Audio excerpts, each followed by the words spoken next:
ప్రతి ఒక్కరూ కూడా ఫైనాన్షియల్ ఫ్రీడమ్ని కోరుకుంటారు. అయితే ఈ ఫైనాన్షియల్ ఫ్రీడమ్ని పొందాలంటే మాత్రం మనం మన డబ్బుని చాలా స్మార్ట్గా ఉపయోగించాలి. అది ఎలా అంటే మనం మాత్రమే కాదు, మన మనీ అనేది కూడా పనిచేయాలి. సింపుల్గా చెప్పాలంటే సరైన చోట ఇన్వెస్ట్ చేయాలి. ఆ ఇన్వెస్ట్మెంట్ అనేది ఎలా ఉండాలి అంటే ఇన్ఫ్లేషన్ కంటే కూడా మన ఇన్వెస్ట్మెంట్ మీద రిటర్న్స్ అనేవి ఎక్కువగా ఉండాలి. ప్రతి ఏటా ఇన్ఫ్లేషన్ రేట్ అనేది 5%గా పెరుగుతూ వెళ్తుంది. కనుక అంతకంటే ఎక్కువ మంచి రిటర్న్స్ ఇచ్చే చోటే మనం ఇన్వెస్ట్ చేస్తేనే మనకు లాభం ఉంటుంది. మీరు వరల్డ్స్ గ్రేటెస్ట్ ఇన్వెస్టర్ అయిన వారెన్ బఫెట్ గురించి వినే ఉంటారు. ఆయన ఒక అమెరికన్ బిజినెస్ మ్యాగ్నెట్, అలాగే వరల్డ్స్ 7th రిచెస్ట్ పర్సన్. ఆయన ఆస్తి $136 బిలియన్. ఆయన ప్రతి ఏటా సంపాదన 1,98,000 కోట్ల రూపాయలు. అంటే ఆయన ప్రతి నెల 16,000 కోట్ల రూపాయలు, ప్రతి వారానికి 3,800 కోట్ల రూపాయలు, ప్రతి రోజుకు గాను 763 కోట్ల రూపాయలను ఆయన సంపాదిస్తున్నారు. ఇంత మనీని ఆయన కేవలం బిజినెస్ ద్వారా కానీ జాబ్ ద్వారా కానీ కాదు, తన ఇన్వెస్ట్మెంట్ నుంచే సంపాదిస్తున్నారు. ఆయన పుట్టుకతోనే ధనవంతులు కాదు, తను ఒక పేద కుటుంబంలో జన్మించారు. చిన్నతనంలో న్యూస్ పేపర్స్ ఉదయాన్నే వేసేవారు. అలాగే ఎన్నో రకాల పనులు చేస్తూ ఆయన సంపాదించిన డబ్బునంతా కూడా తన కోరికలను తీర్చుకోవడానికి వస్తువులకు ఆయన ఖర్చు చేయలేదు. కష్టపడి సంపాదించిన డబ్బునంతా ఇన్వెస్ట్ చేయడం ప్రారంభించాడు. తనలోని ఈ హ్యాబిటే నేడు వారెన్ బఫెట్ని ఒక మిలియనీర్గా కాదు, ఏకంగా బిలియనీర్గా నిలబెట్టింది. అందుకే బఫెట్ నేటి మన యువతకు చెబుతుంది ఏమిటంటే, మీకు అవసరం లేని వస్తువులను కొంటూ పోతే కొద్ది రోజుల్లో అవసరమైన వస్తువుల్ని అమ్ముకునే పరిస్థితి నెలకొంటుంది. ఖర్చు చేశాక మిగిలిన మొత్తాన్ని ఆదా చేయడం కాదు, ముందుగా కొంత మొత్తాన్ని ఆదా చేయగా మిగిలినది ఖర్చు పెట్టుకోండి. అన్ని గుడ్లను ఒకే బుట్టలో పెట్టకుండా వేర్వేరు బుట్టల్లో పెట్టడం మంచిది. ఇలా ఎన్నో విషయాల్ని ఆయన ఇన్వెస్ట్మెంట్ అనుభవంతో చెప్పారు. నిజానికి నేడు మన స్కూల్స్, కాలేజెస్ అనేవి బుక్ నాలెడ్జ్ను మాత్రం ఇస్తున్నాయి తప్ప ఫైనాన్షియల్ నాలెడ్జ్ని ఇవ్వడం లేదు. కనుక ప్రతి ఒక్కరూ ఇన్వెస్ట్మెంట్ గురించి కనీసంగా అవగాహన నేడు కలిగి ఉంటేనే ఈ సొసైటీలో సర్వైవ్ అవ్వగలము. ఈరోజు ఈ వీడియోలో ఇన్వెస్ట్మెంట్కి సంబంధించిన గుడ్ రిటర్న్స్ని ఇచ్చే ఒక బెస్ట్ ఇండెక్స్ ఫండ్ గురించే ఈ వీడియోలో తెలపబోతున్నాను. అదే Bajaj Allianz life NFO Nifty small cap quality index fund. దీని గురించిన పూర్తి విషయాలను ఇప్పుడు చూద్దాం. సో ఇక లేట్ చేయకుండా let's get into the video.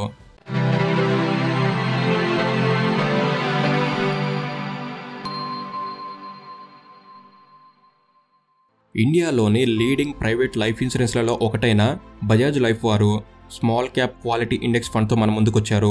వీరి సబ్స్క్రిప్షన్ అనేది ఈ మార్చి 1 నుంచి మార్చి 15 వరకు అందుబాటులో ఉంది. అంటే ఆల్రెడీ రన్నింగ్, అంటే ఇంకా ఓన్లీ 3 days లెఫ్ట్. ఈ ఫండ్ NAV అనేది కేవలం ₹10 నుంచి స్టార్ట్ అవుతుంది.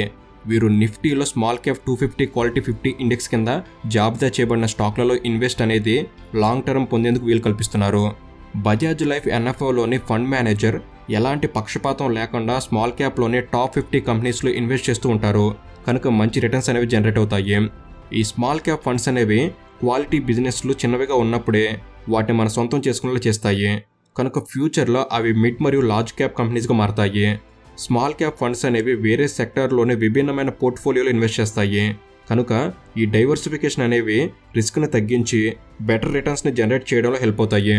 హిస్టారికల్లీ చూసిన స్మాల్ క్యాప్ స్టాక్స్ అనేవి పర్ఫార్మెన్స్ విషయంలో లార్జ్ క్యాప్ స్టాక్స్ని ఎక్కువ కాలంలో అధిగమిస్తాయి. ఇవి లార్జర్ కంపెనీల కంటే త్వరగా గ్రో అవుతాయి. ఇక బజాజ్ అలియన్స్ లైఫ్ ఇన్సూరెన్స్ కో లిమిటెడ్ గురించి చూసినట్లయితే మార్చి 2023 నాటికి వీరు 516% సాల్వెన్సీ రేషియోని కలిగి ఉన్నారు. అంటే ఈ కంపెనీ ఫైనాన్షియల్లీ స్టేబుల్ మరియు లాంగ్ టర్మ్ అబ్లిగేషన్స్ని ఈజీలీ మీట్ అవ్వగలదు.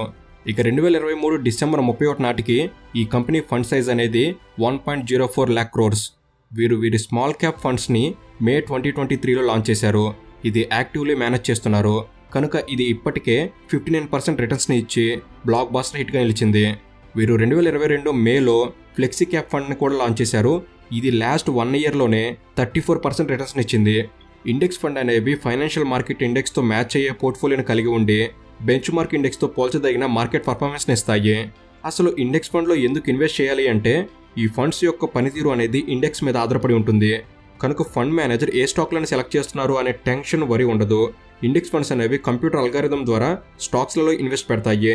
అలాగే బెస్ట్ పర్ఫార్మింగ్ స్టాక్లలో భాగమవుతాయి మరియు మన పోర్ట్ఫోలియోలో ఫండ్గా నిలుస్తాయి. ఇక NFO Nifty small cap 250 quality 50 అనేది లాస్ట్ 5 yearsలో 30.2%, లాస్ట్ 10 yearsలో 26.8% రిటర్న్స్ని ఇచ్చింది. కనుక ఈ బజాజ్ లైఫ్ ఎన్ఎఫ్ఓ అనేది కూడా సిమిలర్ రిటర్న్స్ని ఇస్తుంది అనుకోవచ్చు. దీనికి ఎగ్జాంపుల్గా చూస్తే 2014లో నిఫ్టీ స్మాల్ క్యాప్ 250 క్వాలిటీ 50 ఫండ్లో మీరు ₹1 lakh ఇన్వెస్ట్ చేసి ఉంటే నేడు అవి 10.7 lakhsగా ఈ 2024లో మారేవి. బజాజ్ లైఫ్ NFOలో ఇన్వెస్ట్మెంట్ అనేది అట్రాక్టివ్ రిటర్న్స్ ఇవ్వడమే కాకుండా 120 times లైఫ్ కవర్ని కూడా మంత్లీ ప్రీమియం ద్వారా అందిస్తుంది. ఇక అండర్ సెక్షన్ 80C కింద మనం కట్టి ప్రీమియం మీద ట్యాక్స్ బెనిఫిట్ను కూడా పొందవచ్చు. అలాగే మెచ్యూరిటీ అనేది యాన్యువల్ ప్రీమియంలో 2.5 lakhs వరకు అండర్ సెక్షన్ 10(10)D కింద ట్యాక్స్ బెనిఫిట్ను పొందవచ్చు. మీరు ఈ NFOలో కనీసంగా మంత్లీ 2000 రూపీస్తో మీ ఇన్వెస్ట్మెంట్ని ప్రారంభించవచ్చు. ఫ్లాగ్షిప్ ప్రొడక్ట్ గోల్డ్ అష్యూర్ 2లో రిటర్న్ ఆఫ్ మోర్టాలిటీ ఛార్జెస్ ఫ్యూచర్స్తో పాటు మెచ్యూరిటీ టైంలో లైఫ్ కవర్ ఛార్జెస్ ఫండ్స్ అనేవి రిటర్న్స్ ఇవ్వబడతాయి. కాబట్టి లైఫ్ కవర్ ఫ్రీ. ఇక NRI కస్టమర్ల కోసం ఈ ఫండ్లో నచ్చినంత ఇన్వెస్ట్మెంట్ చేసుకునే అవకాశం ఉంది. ఇలా చేయడం అనేది ఇండియాస్ గ్రోత్ స్టోరీలో మీరు పార్ట్ అయినట్లే. బజాజ్ అలియన్స్ గోల్డ్ అష్యూర్ 2 అనేది లో కాస్ట్ ప్రొడక్ట్ మరియు గుడ్ రిటర్న్స్ జనరేట్ చేయడంలో హెల్ప్ అవుతుంది. రిఫరెన్స్గా చూసినట్లయితే ఒక NRI మంత్లీ 18,000 ఇన్వెస్ట్ చేస్తే ఈ ప్లాన్లో అతను అప్ టు 2.5 crores వరకు హై రిటర్న్స్ను పొందవచ్చు. బజాజ్ లైఫ్ ULIP ప్లాన్ వలన అన్ఫార్చునేట్లీ కుటుంబ సభ్యులు ఎవరైనా మరణించినా వారికి ట్రిపుల్ బెనిఫిట్ అందిస్తుంది. ఒకవేళ బీమా పొందిన వ్యక్తి మరణిస్తే ఫ్యూచర్ ప్రీమియం అనేవి బీమాదారుచే చెల్లిస్తారు మరియు మెచ్యూరిటీ ఫండ్ విలువ నామినీకి చేరుతుంది. ఇక లైఫ్ కవర్ అనేది 10 times యాన్యువల్ ప్రీమియంకి లేదా 120 times మంత్లీ ప్రీమియంకి ఈక్వల్గా లైఫ్ కవర్ని చెల్లిస్తుంది. ఒకవేళ పాలసీ హోల్డర్ మరణిస్తే వారి యాన్యువల్ ప్రీమియం అనేవి పాలసీ టర్మ్లోనే ముగిసే వరకు చెల్లించబడుతుంది. దీన్ని కస్టమర్ తనపై డిపెండ్ అయిన వైఫ్, పేరెంట్స్, చైల్డ్ కోసం యూజ్ చేయవచ్చు. తద్వారా ఫ్యామిలీలో ఎర్న్ చేస్తున్న వారు లేనప్పుడు ఫైనాన్షియల్ గోల్స్ అనేవి నెరవేరుతాయి. ఇలాంటి ఫ్యూచర్స్ అనేవి ఇతర ప్లాన్స్లో ఉండవు. సో ఇది ఫ్రెండ్స్ చిన్న మనవి. వీటిపై పూర్తి అవగాహన, స్పష్టత అనేది మీకు వచ్చాకే మీకు నచ్చితేనే ఆసక్తి ఉంటే మీరు ముందుకు వెళ్ళండి. ఎందుకంటే పెట్టుబడి పెట్టేటప్పుడు ప్రతి అడుగు చాలా ముఖ్యమైనది. సో ఇది ఫ్రెండ్స్ ఈ వీడియో అనేది మీరు కొన్ని కొత్త విషయాలు తెలుసుకోవడంలో ఎంతో కొంత ఉపయోగపడింది నేను భావిస్తున్నాను. ఈ వీడియో కనుక మీకు నచ్చినట్లయితే జస్ట్ లైక్ చేయండి చాలు. ఇలాంటి మరెన్నో ఇన్ఫర్మేటివ్ వీడియోస్ ఇక్కడ నుంచి రాబోతున్నాయి. వాటిని మీరు కూడా పొందేందుకు తప్పకుండా మన తెలుగు నాలెడ్జ్ సబ్స్క్రైబ్ చేసుకుని బెల్ని ఆల్లో పెట్టుకోగలరని మనవి. Thank you for watching. Have a good day.